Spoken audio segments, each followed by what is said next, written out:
जमशेदपुर के ऋत्विक ने 115 rank UPSC में लाकर न केवल अपने माता पिता बल्कि जमशेदपुर का भी नाम रोशन किया है। ऋत्विक का जमशेदपुर से नाता इस तरह है कि वो लॉयला स्कूल के स्टूडेंट रहे हैं और 12th तक यहीं पढ़ाई की।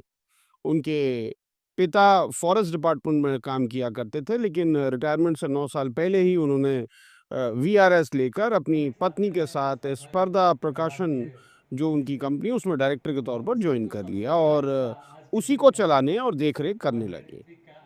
दोनों बेटों को ही पढ़ाकर आगे बढ़ाने की कोशिश करी और दोनों बेटे ही पढ़कर माँ बाप और जमशेदपुर का नाम ऊंचा कर रहे हैं।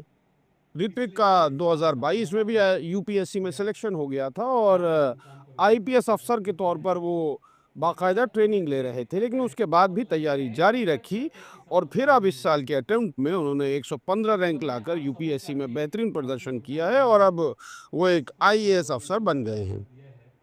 उनके छोटे भाई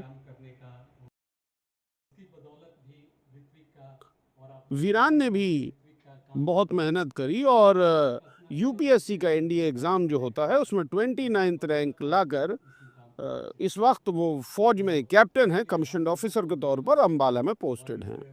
हमारे संवाददाता ने बात करी उनके पिता अजय से और जानने की कोशिश करी कि ऋत्विक का सफ़र कैसा रहा और उनको कैसा महसूस कर रहे हैं वो अपने अब दोनों बेटों को इस तरह आला तरीके से अफसर बने देखकर।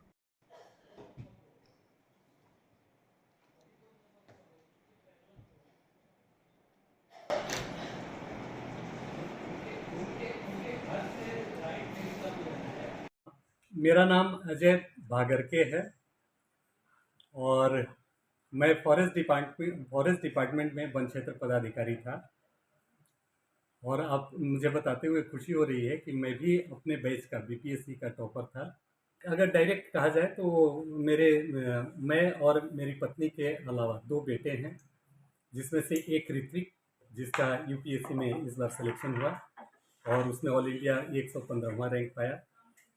उससे छोटा उसका भाई है वेदांत, जो आरआईएमसी का प्रोडक्ट रहा, राष्ट्रीय इंडियन मिलिट्री कॉलेज देहरादून, जिसमें ऑल इंडिया से 25 लड़कों का ही केवल चयन होता है और एक राज्य से केवल एक बचेगा। उसमें उसका सिलेक्शन हुआ और उसने 12वीं तक की पढ़ाई राष्ट्रीय इंडियन मिलिट्री कॉलेज देहरादून से की। उसके बाद एनडीए की परीक्षा में ऑल इंडिया उसने 29th रैंक लाया और अभी वर्तमान में वह कैप्टन के रूप में पोस्टेड है अम्बाला कैंप में। काफ़ी अच्छा लग रहा है क्योंकि पिछली बार भी उसका सिलेक्शन हुआ था आईपीएस के लिए